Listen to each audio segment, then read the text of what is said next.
since you didn't come here to listen to me, which is something my wife would say, I am happy to introduce His Excellency Jose Manuel G. Romualdez, Ambassador of the Republic of the Philippines to the United States of America.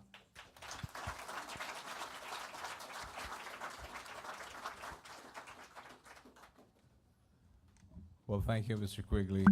I only have one job, and that is to introduce. And it is my great honor to introduce to you the President of the Republic of the Philippines, His Excellency, President Ferdinand Romualdez Marcos, Jr.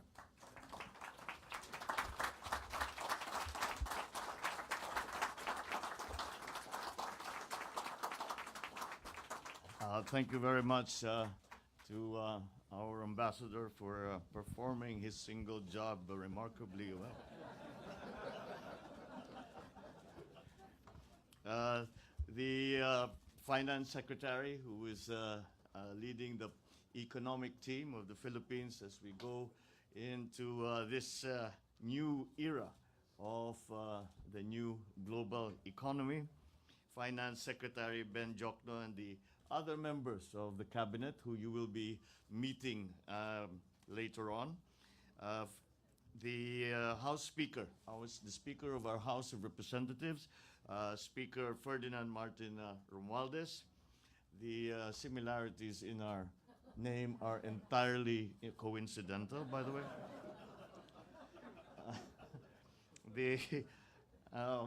Thank you very much for the welcoming remarks of the Bank of America Executive Vice Chairman of International Corporate and Investment, Mr. James Quigley. All the distinguished guests, the members of our delegation, the members of especially the private sector participants in these briefings, all the distinguished guests, ladies and gentlemen. And it is as I walked in, I said, well, this is a very fine start to the day, as we have a completely full house. And for that, I thank you for your continuing interest in the Philippines, which we are touting as, with great confidence, as Asia's fastest rising economic star. The United States and the Philippines have had long, strong, and enduring ties in trade, commerce, development, and in all other aspects of relationships between two sovereign nations. As today, the U.S. is our third largest trading partner and fourth major source of foreign direct investment.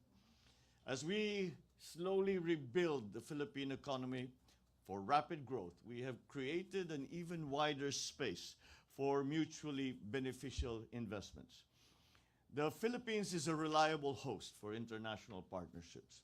The country's favorable business climate is shored up by the sound macroeconomic fundamentals and a clear roadmap for economic recovery and sustained growth. The country is on its way to a strong recovery from the pandemic and a robust, broad-based growth in the next 6 years.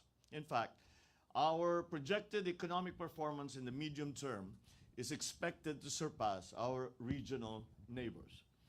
To secure the Philippines' bright economic future, my government will swing the doors even wider for high-value investments from both the domestic and international business communities, with a sharp focus on broad-based job creation, the expansion of digital infrastructure, research, and development. More investments mean higher economic activity and more quality jobs, and then a better life for Filipinos. We have formulated a comprehensive 8-point socio-economic agenda that aims to dramatically cut poverty incidence and elevate the country to upper middle income status. Our socio-economic agenda charts out the government's policy and its different directions that it will use to tackle both near and medium-term priorities. In the near term, we will address the impact of growing inflationary pressures due to rising global prices of key commodities such as food and fuel. We will ensure domestic food security by boosting local food production and continue the provision of targeted support for sectors most affected by the rise in fuel prices. In the medium term, we will bolster job creation by intensifying investments in infrastructure and human capital development. And certainly, it is important that we exercise fiscal prudence in the fulfillment of this agenda. To this end, we are implementing the country's first ever medium-term fiscal framework. This is a fiscal consolidation strategy that will secure the fiscal stability of our macroeconomic fundamentals. Later on in the discussion, we can certainly go into a good deal more detail. We will continue our high investments in public infrastructure by harnessing our public-private partnerships mechanism.